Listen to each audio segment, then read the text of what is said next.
Hello guys, welcome to the channel. Breaking news: mangled debris from the doomed Titan sub is brought ashore in Canada 10 days after it suffered catastrophic implosion 12,500 feet below Atlantic near the Titanic wreck, killing all 5 people on board. As you can see right here, those are the first images.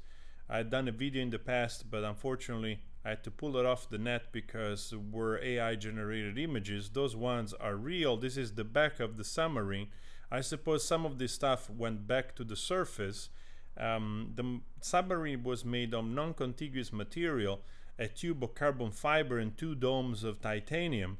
And the director James Cameron spoke about this because it's a very small community. And James Cameron, the director of Avatar, went down the deepest anybody has ever been with a submarine of his own design, so he knows one thing or two about those things. And he also explained that people in the scene sent a letter to Ocean Gate because they were concerned about this material, this tube of carbon fiber and the 2 domes of titanium not working well together, because 2 different material, you don't know how the cycles of expansion and contraction works, and most likely I have to think where probably joined something gave away, causing the implosion. We also have learned that the same Sunday some secret equipment from the military actually recorded the sound of what appeared to be the sound of an implosion the same day, the same moment the contact was lost with the ship. So most likely this thing didn't even manage to go very far and immediately imploded. And it's sad because now there are a lot of videos of the CEO that also died inside the submarine, Stockton Rush, that he was bragging about cutting corners, that if you're not a maverick and you don't take shortcuts or you do stuff that you're basically not supposed to do, you're not gonna get nowhere.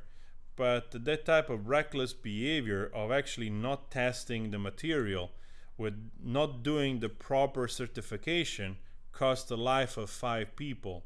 So absolutely unacceptable. I'm so pissed about this type of behavior, because one thing is that you gamble with your own life and you go down and you die. Another thing actually that you're so reckless that you think it's a good idea to experiment with highly experimental material and gamble on somebody's people, another person's life. Now there are also people grieving. So absolutely unacceptable. And this guy was also fishing for celebrities, probably to bring more brand to his organization Ocean Gate. Even Mr. Beast was supposed to go down. Some other people pulled out just the last moment, and unfortunately cost the life of another father and son.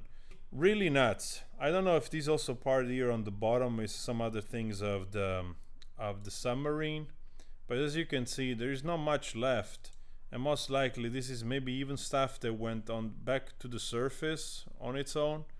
I don't know for certain if it was on the floor next to the Titanic. There were already information about on the Sunday that the debris area was found on the seafloor 500 meters from the Titanic, which is laying basic 3,800 meters on the ocean bottom. So if anything, this is a reminder that when you're selling tickets, you better be sure that scientific testing is made. And of course this guy got away with it because in international waters there are not many regulations. There are basically no countries really having any oversight of whatever goes on. So, and I find absolutely crazy that this guy managed to get away with this, though. I mean, if the objective was to bring the people to the Titanic to die, he did achieve that. But if he had the intention to bring them back up, not so much. So guys, let me know your thoughts on this. Please also consider subscribing, leave a comment. It helps the algorithm push the video. Thank you so much for your support. Ciao.